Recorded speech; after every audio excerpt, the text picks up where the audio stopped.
जंगल में ठंड का ऐसा कहर टूटा था कि जैसे प्रकृति खुद गुस्से में हो।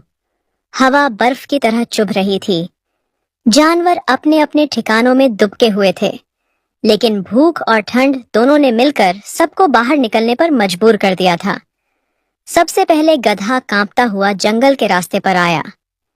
उसका शरीर ठंड से सुन्न हो चुका था, आंखों में डर साफ दिख रहा था।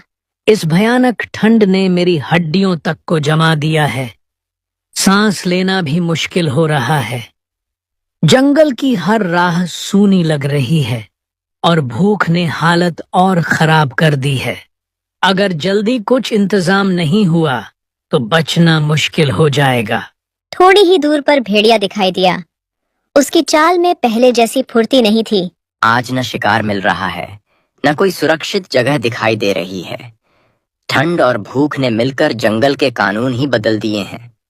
आज दुश्मनी नहीं, सिर्फ जिंदा रहने की लड़ाई है और उसमें सब बराबर हैं। इतने में झाड़ियों के पीछे से शेर निकला।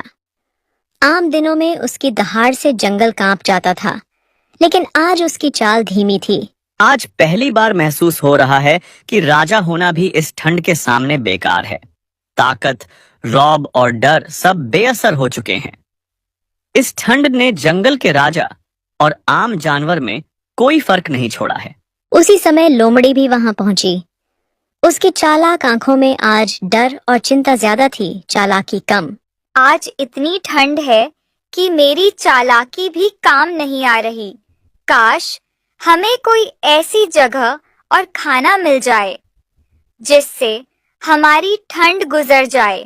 चारों जानवर पहली बार बिना डर और दुश्मनी के एक दूसरे को देख रहे थे। तभी दूर कच्चे रास्ते पर एक इंसान चलता दिखाई दिया। उसके हाथ में कुल्हाड़ी थी और पीठ पर लकड़ियों का छोटा सा गट्ठर। देखो, वो इंसान किसान है। मैंने सुना है कि इंसान बुरा भी हो सकता है, लेकिन अच्छा भी हो सकता है। शायद आज वही हमारी आखिरी उम्मीद बन सकता है। इंसान पर भरोसा करना आसान नहीं है, लेकिन आज हालात ऐसे हैं कि भरोसे के अलावा कोई रास्ता भी नहीं बचा है। मरने से अच्छा है कोशिश करना। आज राजा होने का घमंड छोड़कर एक साधारण जानवर की तरह सोचना पड़ेगा। अगर मदद मिलेगी तो जिंदगी बचेगी, वरना यह ठंड सब कुछ खत्म कर देगी। चलो सब मिलकर चलते हैं। आज दुश्मनी, डर और चालाकी सब पीछे छोड़ देते हैं। आज सिर्फ जिंदा रहने की सोच है और उसके लिए इंसान से मदद मांगना भी गलत नहीं है। चारों जानवर धीरे धीरे किसान की तरफ बढ़े। किसान पहले डर गया, लेकिन उनके चेहरे पर हमला नहीं, बल्कि डर और थकान देखकर वह रुक गया। तुम सब यहाँ? इस कड़ाके की ठंड में जंगल में रहना आसान नहीं है। लगता है हालात सच में बहुत खराब हैं। हम किसी लड़ाई के लिए नहीं आए हैं। ठंड, भूख और मजबूरी हमें यहाँ लाई है। अगर आप मदद करें तो शायद हम सबकी जान बच सकती है। अगर तुम सब शांति से रहो और एक दूसरे को नुकसान न पहुंचाओ तो मैं तुम्हारी मदद करूंगा। इंसान और जानवर दोनों एक ही प्रकृति का हिस्सा हैं और आज इंसानियत दिखाने का दिन है। जानवरों की आंखों में पहली बार सच्ची उम्मीद दिखाई दी। ठंड अभी भी उतनी ही भयानक थी, लेकिन दिलों में एक नई गर्माहट पैदा हो चुकी थी, उम्मीद की गर्माहट। अगर जीना है तो पहले इंतजाम करना होगा। आग, खाना और गर्माहट के बिना इस ठंड में कोई नहीं बच सकता। इसलिए हम सब मिलकर लकड़ियां और सब्जियां इकट्ठी करेंगे। मेरी पीठ मजबूत है और मैं बोझ उठाने का आदी हूँ। मैं ज्यादा से ज्यादा लकड़ियां ढो सकता हूँ ताकि आग तेज जलाई जा सके। मैं जंगल के रास्तों को अच्छे से जानता हूँ। सूखी लकड़ियां और सुरक्षित जगहें पहचान सकता हूँ ताकि कोई खतरा भी ना हो। आज ताकत डराने के लिए नहीं, बल्कि काम करने के लिए है। मैं भारी लकड़ियां उठाऊंगा ताकि जल्दी इंतजाम पूरा हो सके। मैं सब्जियों और खाने का इंतजाम देखती हूँ। आज चालाकी अपने पेट के लिए नहीं, सबकी जिंदगी के लिए होगी। चारों दिशाओं में निकल पड़े। जंगल, खेत और रास्ते पहली बार दुश्मनी नहीं, सहयोग देख रहे थे। गधा अपनी पीठ पर लकड़ियों के गट्ठर लाद रहा था। ठंड से कांपते हुए भी वह रुक नहीं रहा था। आज दर्द से ज्यादा डर ये है कि अगर आग नहीं जली तो सब खत्म हो जाएगा। भेड़िया सूखी टहनियां और लकड़ियां इकट्ठी कर रहा था। आज शिकारी नहीं, रक्षक बनना है। अगर सब सुरक्षित रहेंगे तभी ये कोशिश सफल होगी। शेर बड़े बड़े लट्ठे उठाकर ला रहा था। उसके भारी कदमों से जमीन कांप रही थी।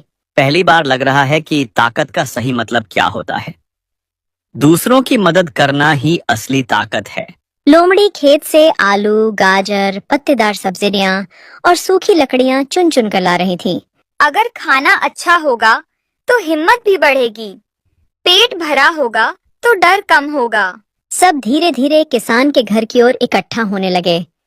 आंगन में लकड़ियों का ढेर लग गया, सब्जियों का ढेर लग गया। किसान ने आग जलाई। ठंडी हवा में पहली बार गर्मी की लहर उठी। देखो, जब सब मिलते हैं तो मुश्किल भी आसान बन जाती है। अकेले कोई कुछ नहीं कर पाता, साथ में सब कुछ संभव हो जाता है। सब्जियां काटी जाने लगीं। पानी उबला। बड़े बर्तन में खाना बनने लगा। धुएं और खुशबू से पूरा आंगन भर गया। ये खुशबू सिर्फ खाने की नहीं है, ये जिंदगी की खुशबू है। आज भूख से ज्यादा दिल भर रहा है। पहली बार इंसान और जानवर एक ही आग के पास बैठे हैं। आज कोई राजा नहीं, कोई शिकार नहीं। आज सिर्फ दोस्त हैं जो ठंड से लड़ रहे हैं।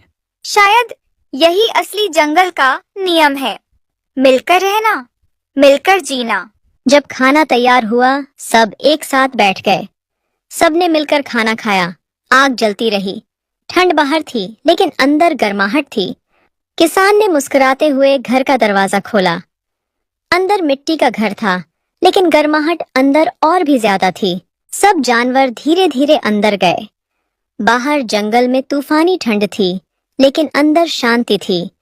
आग की रोशनी दीवारों पर नाच रही थी। गधा कोने में बैठ गया, शरीर सीधा करते हुए बोला, इतनी शांति मैंने कभी महसूस नहीं की।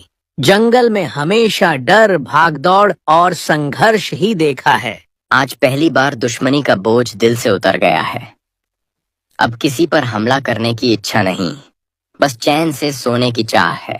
कभी नहीं सोचा था कि इंसान के घर में इतनी सुरक्षा महसूस होगी।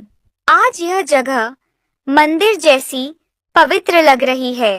रात और गहरी हो गई। बाहर हवा और तेज हो गई लेकिन घर के अंदर आग जलती रही। किसान ने सबके लिए कंबल निकाल दिए। ठंड से बचने के लिए सिर्फ आग नहीं, अपनापन भी जरूरी होता है।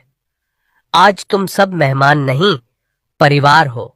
आज ये रात सिर्फ नींद की नहीं है बल्कि जिंदगी की सबसे सुरक्षित रात है। आज डर के बिना आंख बंद करना सबसे बड़ी दौलत लग रही है। आज अगर मौत भी आए तो डर नहीं होगा, क्योंकि आज दिल में शांति है। और हम सबका साथ भी, अगर हम ऐसे ही मिलकर रहे तो कैसी भी मुश्किल क्यों ना आ जाए। आज इंसान और जानवर का फर्क मिट गया है। आज सिर्फ जिंदा दिल हैं जो एक दूसरे के सहारे जी रहे हैं। आज से मेरा घर तुम्हारा घर हुआ। तुम सभी जब भी चाहो तब यहाँ आ सकते हो। धीरे धीरे सब सो गए। बाहर तूफान चलता रहा लेकिन अंदर शांति थी। आग की लपटें जलती रहीं, दिए की रोशनी कांपती रही और उस छोटे से घर में दोस्ती की सबसे बड़ी गर्माहट थी।